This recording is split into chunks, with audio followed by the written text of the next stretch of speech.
नमस्कार दोस्तों, मैं हूं आपके साथ अनुज श्रीवास्तव और आज का पॉडकास्ट हमारा बेहद खास होने जा रहा है क्योंकि हमेशा आपने हमारे चैनल पर देखा होगा हम राशियों के हिसाब से, राशियों के अकॉर्डिंग आपका भविष्य बताने की कोशिश करते हैं, प्रेडिक्शन करने की कोशिश करते हैं कि अगला महीना आपका कैसा जाने वाला है।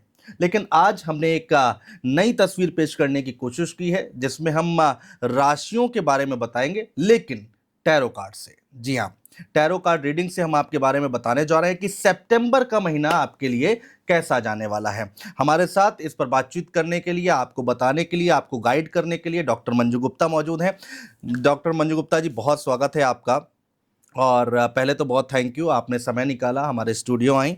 दूसरा, tarot card reader, tarot card से कैसे राशियों के बारे में बताया जा सकता है, इसको हम समझें कैसे, थोड़ा सा आसान हो जाएगा दर्शकों के लिए। नमस्कार अनुज जी।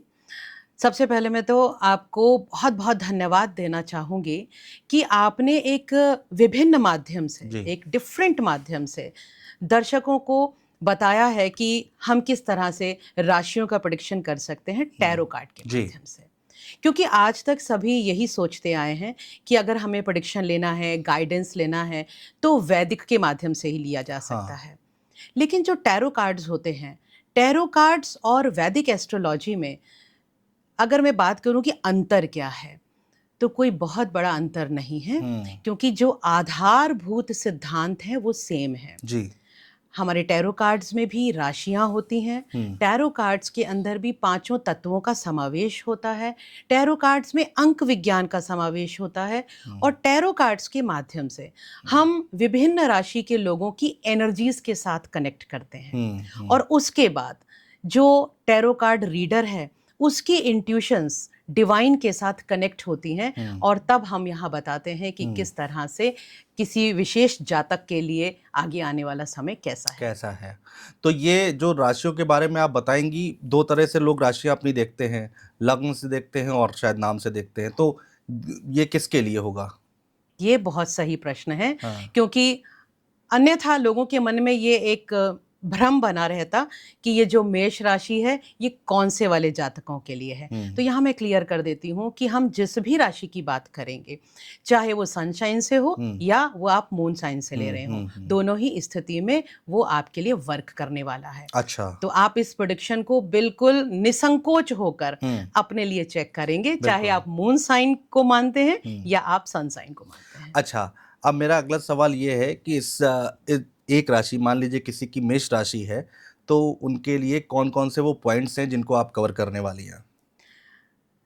देखिए, किसी भी व्यक्ति का जो जीवन है उसमें मुख्य रूप से 4 ही डायमेंशंस होते हैं जिसके लिए वो सोचता है।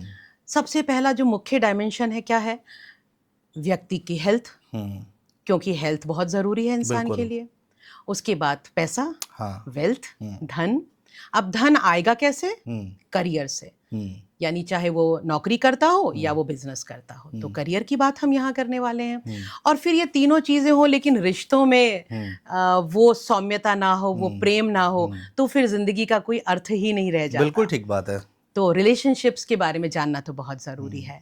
तो यहाँ पर हम इन चारों ही आयामों को एक साथ हम देखेंगे, पढ़ेंगे, इनकी रीडिंग करेंगे। तो हेल्थ, रिलेशनशिप, करियर और मनी, इन चारों ही चीज़ों के बारे में बात करेंगे। मैम, अब बात करते हैं मिथुन राशि की। तो मिथुन राशि वालों के लिए सितंबर माह कैसे जाने वाला है, ये हम राशि, आपकी राशि जो है उसके हिसाब से और टैरो कार्ड से हम निकाल रहे हैं।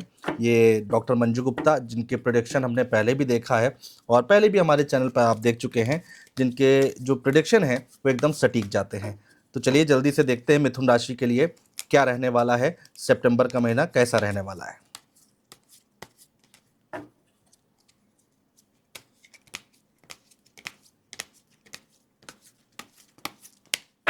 चलिए तो देख लेते हैं कि सभी मिथुन राशि वाले जातकों के लिए सितंबर 2025 किस तरह का रहने वाला है।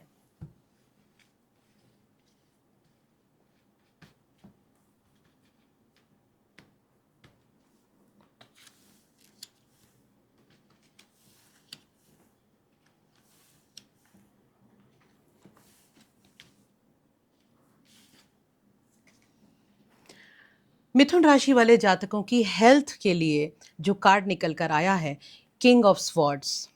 किंग ऑफ स्वॉर्ड्स ये कहता है देखो ओवरऑल हेल्थ ठीक रहेगी, लेकिन आपको यहाँ ध्यान रखना है, थोड़ा सा सर्दी से बच के रहिएगा क्योंकि डल एनर्जीज हैं। हाँ। तो डल एनर्जीज ये शो कर रही हैं कि आपको सर्दी गर्मी हो सकती है, आपको बॉडी पेन हो सकता है, कहीं ना कहीं चेस्ट रिलेटेड इन्फेक्शंस आपको हो सकते हैं।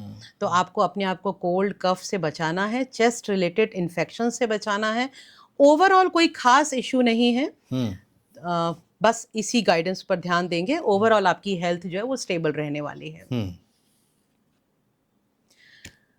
रिलेशनशिप के लिए जो आपका कार्ड निकल कर आया है, यहाँ पर थोड़ा सा मिथुन जातकों को समझना है। देखो रिश्ते में ना बहुत सी चीजें ऐसी होती हैं कि हो सकता है आपका पार्टनर आपसे कोई चीजें चाहता है, डिमांड कर रहा है। बिल्कुल। तो हमेशा अपने पार्टनर की डिमांड्स को अवॉइड मत कीजिए।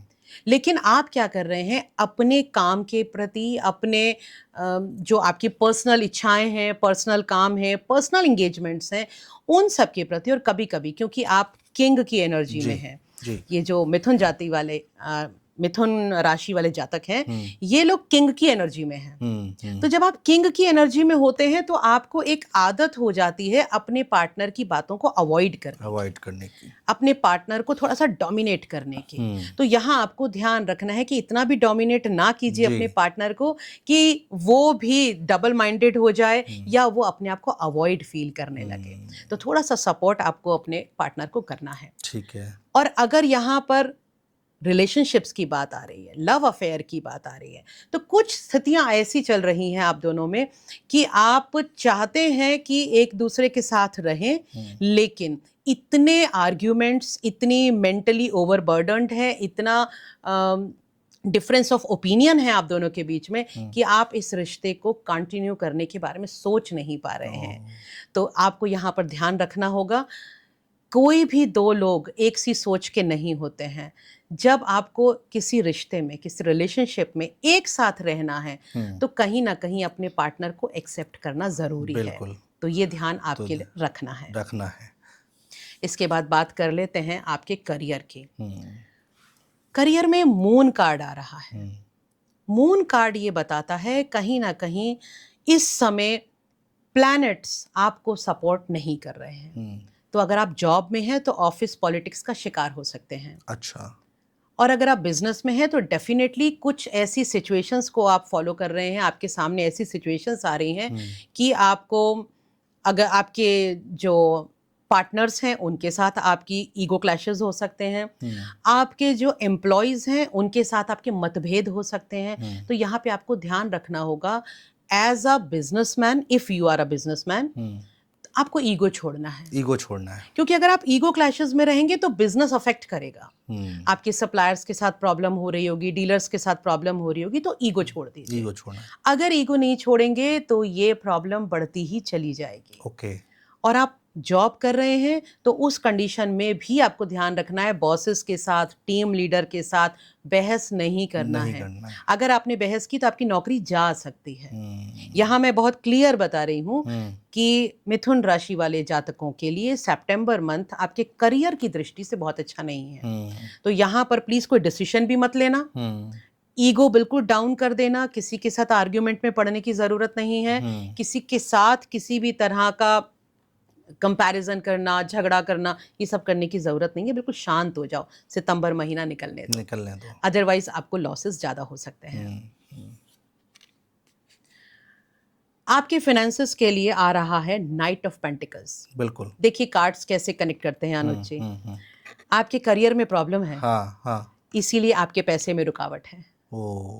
यहाँ पर दिखाई दे रहा है कि फाइनेंशियली कुछ पैसा स्टक हो गया होगा, स्टक होने वाला है।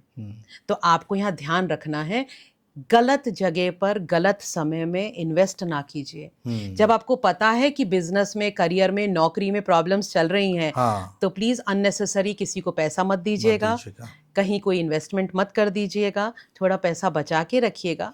लेकिन ये टेम्परेरी सिचुएशन है। अच्छा, ऐसा नहीं है कि ये परमानेंट सिचुएशन है, ये टेम्परेरी सिचुएशन है, निकल जाएगी। सिर्फ सितंबर महीने तक आपको संभल के धैर्य रहना है। रखना है, हाँ। संभल कर रहना है। हाँ। ओवरऑल सभी कुछ अच्छा रहेगा। तो मिथुन राशि वाले सितंबर महीने में थोड़ा सा संभल कर रहें, जिससे कि अगला जो अक्टूबर आए, अगला महीना जो आए वो आपके लिए बेहतर आए।